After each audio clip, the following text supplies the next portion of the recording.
Hey everybody, it's Erica with Woman Money Power. It's been like a really long time since I posted a video or even recorded a video.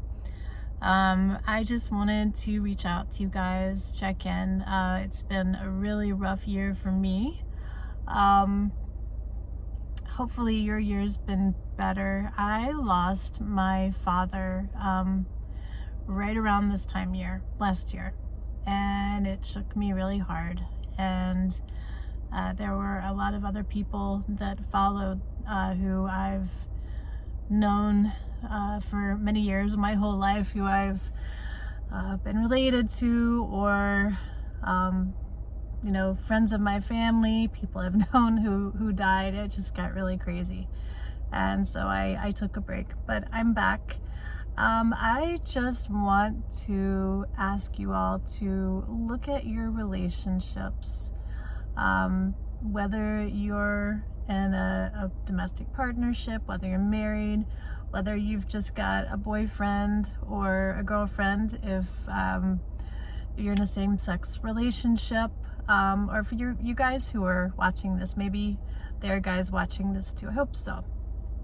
I want you to evaluate your relationship and make sure that they're treating you right. Are they treating you with respect? Are you getting treated fairly? Are you getting treated the way that you deserve to be treated?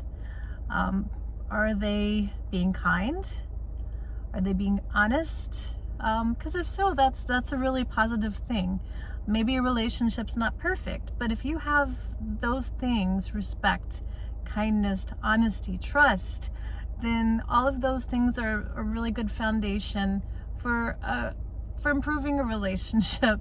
However, if you are in a relationship where there is any physical abuse ever, if it's ever happened, that is never ever okay.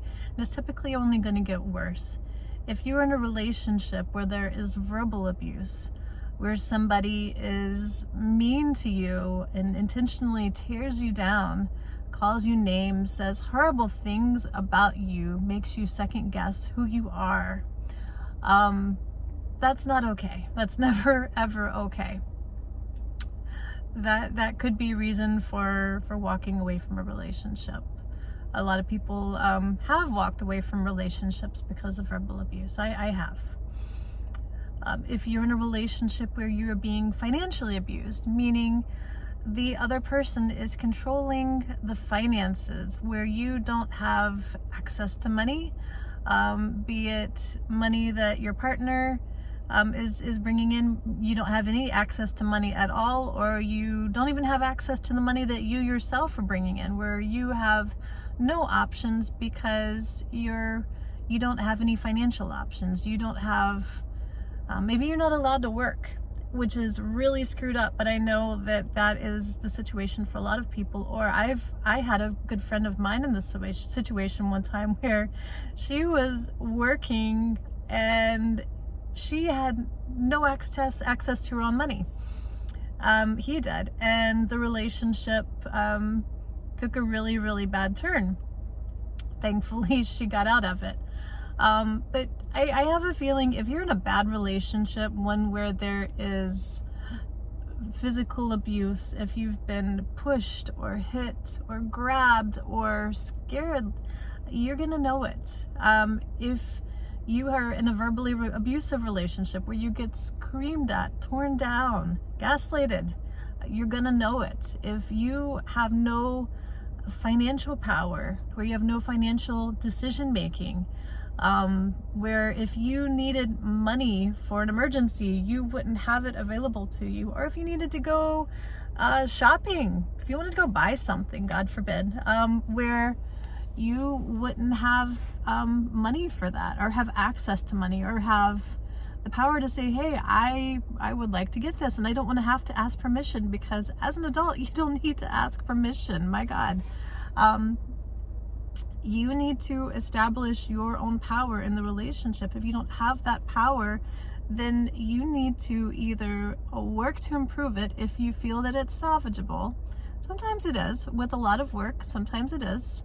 But if there is any potential for harm to you, you need to get out of the relationship. If it's a verbally abusive relationship and your partner is not willing to work on improving or doesn't see anything wrong, you need to get out of it. And for you, you viewers who've come to this, maybe wondering what verbal abuse is because somebody has accused you of it. If that is you and you're watching this video, please work on yourself. Go get therapy. Educate yourself. Figure out how to be a good partner. A lot of times, we're not good partners because of the environment that we were raised in. Maybe we saw our parents not be good partners. With a lot of people who are abusive, sorry guys, but a lot of the times, most of the time, it's going to be men who are abusive relationships, especially physically abusive. That is the environment in which they grew up in. That is what they know, and it's the cycle repeating itself. So if that is you, if that is your partner, if therapy is an option, find therapy, or just get out of the relationship, get to safety. If there are children in the relationship and there's ever been physical abuse, you need to leave. You need to not think about it, you need to leave. If you wish to work on things after you have yourself and your children to safety, okay, it would require a lot of work. But if there are children in that relationship, get your kids away for their own safety. Don't think about it, just go. So again, evaluate your relationship.